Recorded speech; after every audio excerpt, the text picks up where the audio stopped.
Hello. Tonight I'd like to read from Unspoken for you. This is book 2 of Fading Lights. It's Brahm's story. Brahm is the reader's favorite usually, and he's one of my favorite characters. I thought if I read a little bit from it, you'd like to give him a chance. So I'll be reading from chapter 4. Brahm worked on learning how to write for a while, but the rooms were so quiet without Diejik and Taxir he couldn't focus.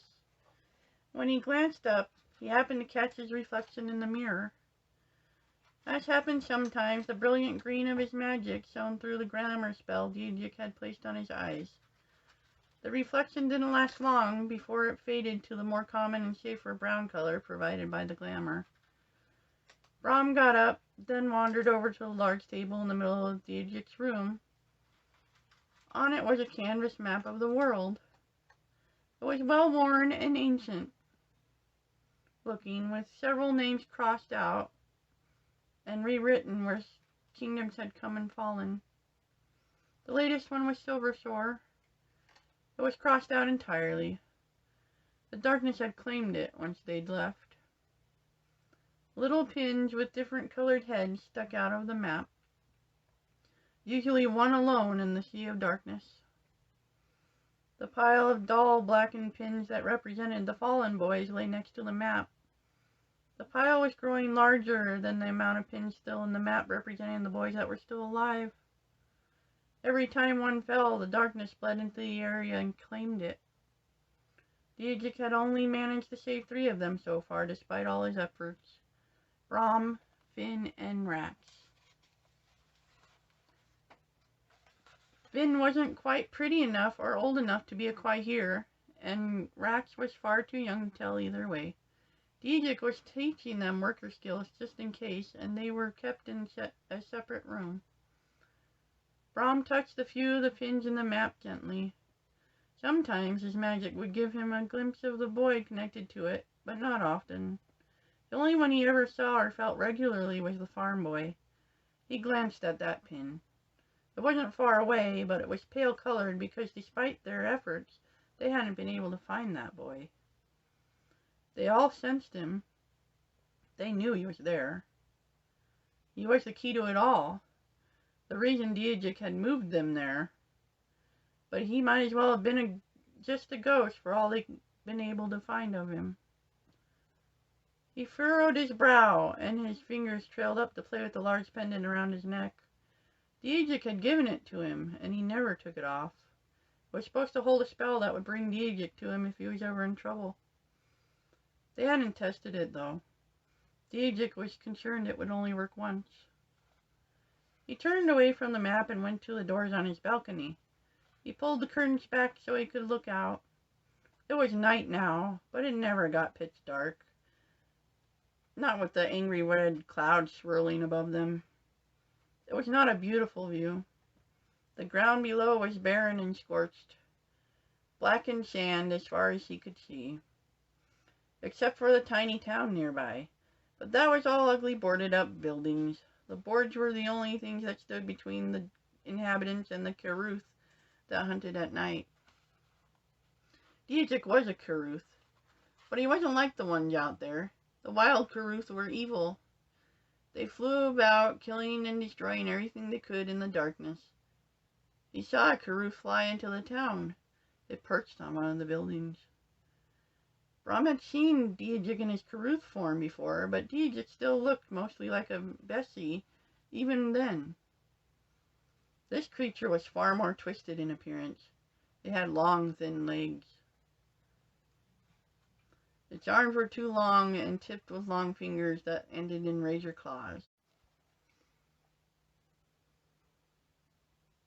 There were hints the creature had once been beautiful, but now it looked so twisted and wrong that Brahm couldn't keep looking at it.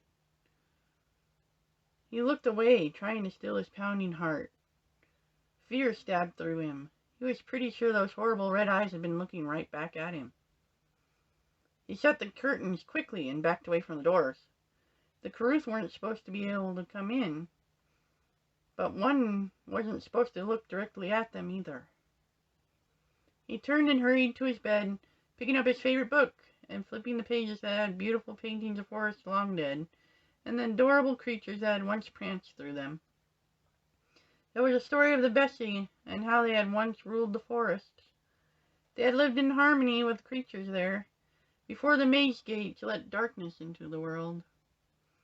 Dejik was certain that somehow Brahm and the other boys would restore the world to that beauty with their magic.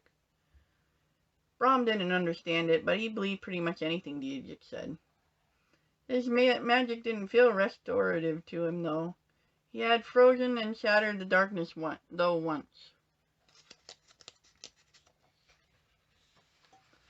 Brahm curled up on the bed, shivering. He could hear the screams of the Caruth outside as they hunted. They were much louder here than they'd been in Silver Shore.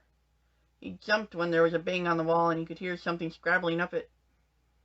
They couldn't get in, but that didn't mean they didn't use the building to climb around on or look for something that might be out and vulnerable. Brahm looked over at his balcony door out of instinct.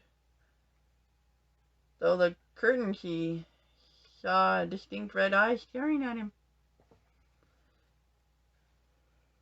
He jumped up and raced over to close the curtains better, breathing hard. No, it was okay. It couldn't get inside. It tried, though. It threw itself hard against the door with a terrifying screech. Dejik's magical wardings reacted, though, with a loud boom, and no doubt sent the Caruth flying out the building from the sounds of it. Brahm dove back into his bed. He dragged a magical light and a book under the blankets, then pulled the blankets over his head. He felt safe underneath them, even though he knew he really wasn't, and they weren't really a shield against the darkness. He ended up falling asleep reading there with his light. Hours later, he was shaken awake by Taxir. He hugged Taxir tightly, still a bit frightened. Taxir held him close, though he looked tired. Here, let's lay down and wait for Dejik. He should be back soon. He got them settled on the bed, holding Brahm close, comforting. What's wrong? Brahm scowled and pointed at the door. The Caruth are trying to get in again. Taxir frowned. I'll tell Dejik. Maybe the wards aren't strong enough. He laughed when Brahm looked terrified. Well, they're strong enough until he gets back. Don't worry. Brahm sighed and settled against Taxir. He rested his head on Taxir's chest and listened to the man's heartbeat. They are getting stronger, though, and bigger, I think. The darkness is feeding them. Taxir frowned. The darkness is getting really strong. Dejik needs to do more. They settled back down to sleep. Brahm took comfort in Taxir's nearness. He wasn't as comforting as Dejik, but he was familiar and safe.